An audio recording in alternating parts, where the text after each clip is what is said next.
In this comparison, we look at two widely available phones that have different philosophies regarding the everyday Android experience.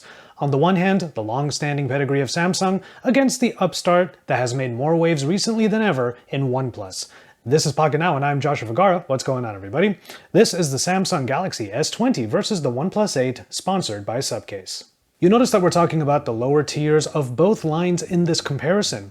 The OnePlus 8 also has the Big Brother Pro model, which gets a lot of the attention. However, it is important to remember that the OnePlus 8 here is the one available in carrier stores and across many online platforms, making it one of the most accessible OnePlus devices in the company's history. It's a move that brings it kind of closer to the proliferation that Samsung has enjoyed for years.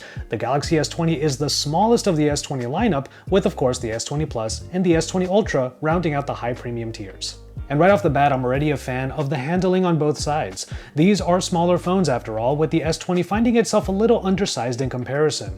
The S20 Plus is more up to size against the OnePlus 8. But with all that said, the OnePlus 8 feels like a great middle ground for people who want a good amount of screen without sacrificing ergonomics. It's also the flashiest current OnePlus device with this interstellar glow that is not found on the Pro models. Now contrast that to the baby blues of my Galaxy S20 and S20 Plus, which still look pretty good. On the topic of the backings, the camera modules are in line with either company's existing design language. The OnePlus 8 keeps the triple camera setup right in the middle, while the Galaxy S20 has the now infamous rectangle over on the top corner. Going around the devices, the main difference between both thin phones is the extra input on the OnePlus 8, the alert slider. Other than that, many of the differences are really only skin deep, as both phones bring high-end specifications to a design that is really easy to grasp and understand. For those that want good quality of life in their everyday smartphone usage, both of these phones immediately fill that criteria once they're in your hand. And as premium offerings from both companies, the specifications do still line up. The Snapdragon 865 is the processor throughout, with 8GB of RAM and 128GB of onboard storage. For biometrics, in-display fingerprint readers and face unlock capabilities are found throughout. Both features are pretty reliable on either phone, but Samsung keeps sticking to an ultrasonic reader that does feel just a tad slower. I tend to opt for face unlock, but obviously that is a little harder to do these days. Now, these differences in fingerprint scanner technology mean that you can't just go protecting the Galaxy S20 with just any screen protector, and the list of options available is very limited and pretty expensive. Lucky for you, Subcase is not only today's sponsor, but also the most affordable option that's also got full body protection. The award-winning UB Pro has beat every other case in durability tests. It adapts to harsh environments, has options that include a kickstand that works both vertically and horizontally, even includes a belt holster, and yes, offers full support for the Galaxy S20's ultrasonic fingerprint scanner. And don't worry, if you decided to go for the OnePlus 8, there's also a UB Pro designed specifically for its optical scanner. Best of all, both solutions are far less expensive than anything else out there. I highly recommend that you give Subcase a try. Follow the link in the description to pick yours today.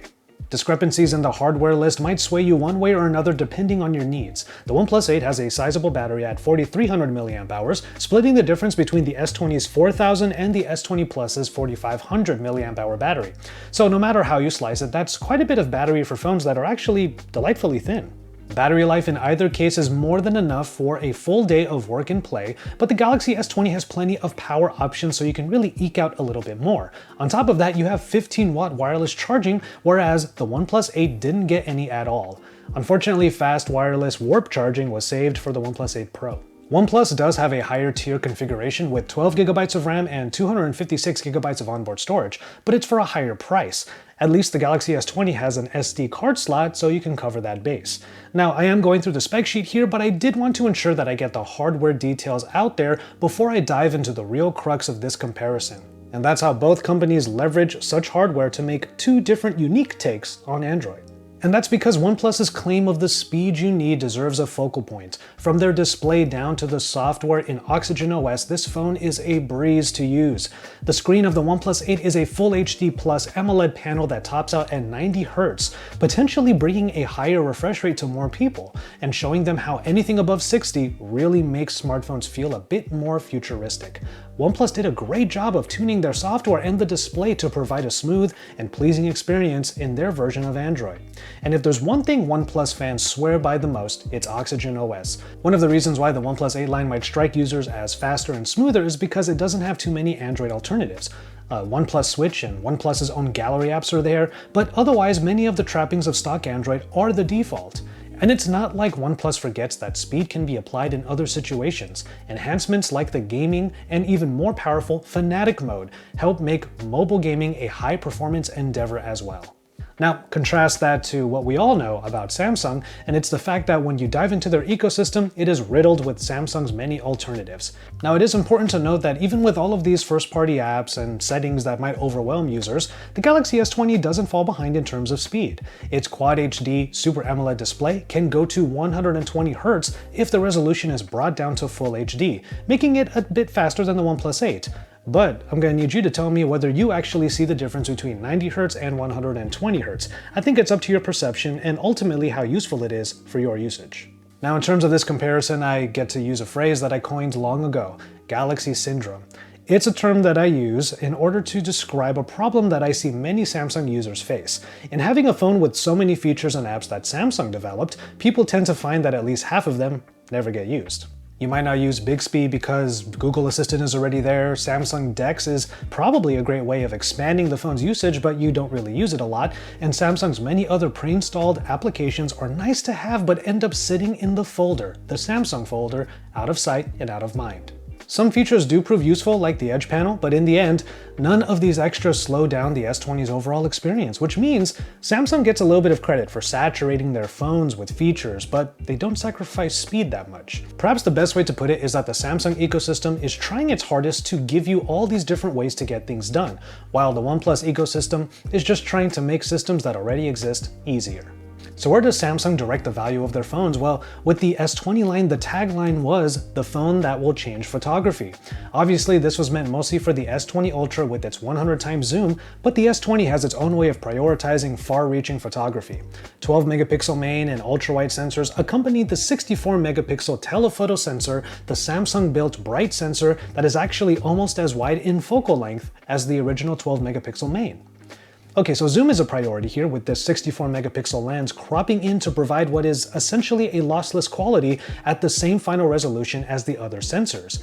And this higher powered shooter can also provide 8K recording in video. OnePlus, on the other hand, stuck to a camera package that we're pretty used to seeing.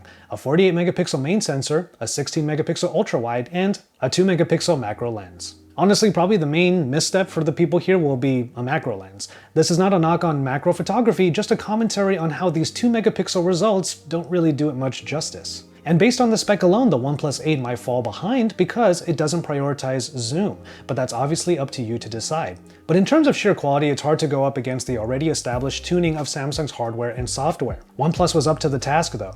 The main sensors show that the OnePlus 8's pixel-binning 48 megapixel camera can go toe-to-toe with the Galaxy S20's main at 12 megapixels. Wide-angle pictures have similar results, though the shooter on the Galaxy S20 is a little wider. And finally, in terms of zoom, the OnePlus 8 finds itself outdone because that 64 megapixel sensor on the S20 helps achieve far reach with diminishing returns outside of 10 times zoom rather than past 2 times like in the OnePlus. In night situations, the night modes do a good job of getting a more usable shot, but the Galaxy S20 actually goes beyond just 2 or 3 seconds for those exposure times, so its results are often better. Video looks pretty good from both phones unless of course you get into the zoom levels because those diminishing returns are far more obvious on the OnePlus 8. And if you're all about that selfie game, the OnePlus 8 does have 16 megapixels in its front-facing shooter. Compare that to the 10 megapixel shooter over on the Galaxy S20. But it is the Galaxy S20 that is able to do 4K video recording on the front. It's also able to do a couple of other things like give you fine-tuned beauty effects for those selfies and also do things like live focus video. So it was clear that OnePlus wants you to have a good time with its cameras and a better time using the smartphone as a whole. Meanwhile, Samsung is trying to even the feature list between all the various parts of their smartphone experience. And just like with the software, Samsung is inundating the user with tools that might mean speedy and smooth experiences on the daily, as long as you can get used to going through all of those things that are shoved in your face. So as you might expect, the Galaxy S20 does bring a lot of features and capabilities to the table, but it also asks more of your wallet. Quite literally everything in the Galaxy S20 is done right, but it might be a little bit too much for some of you. And then of course, there's the asking price of $999 for this, the smallest of the lineup. That might be too much as well. Don't get me wrong, I do think Samsung has come far enough to be one of the most reliable smartphones you can get during any given season, but their steps forward are starting to feel like grasping for straws when the price doesn't seem to fit what makes the store shelves. On the other hand, people think the OnePlus philosophy has been led astray. Paying upwards of $699 feels like a gut punch to those who remember the days of $400 or less OnePlus devices. I can understand this frustration, but when you're putting this phone up against the $1,000 S20, I still find myself thinking that OnePlus is holding steady to the never settle axiom.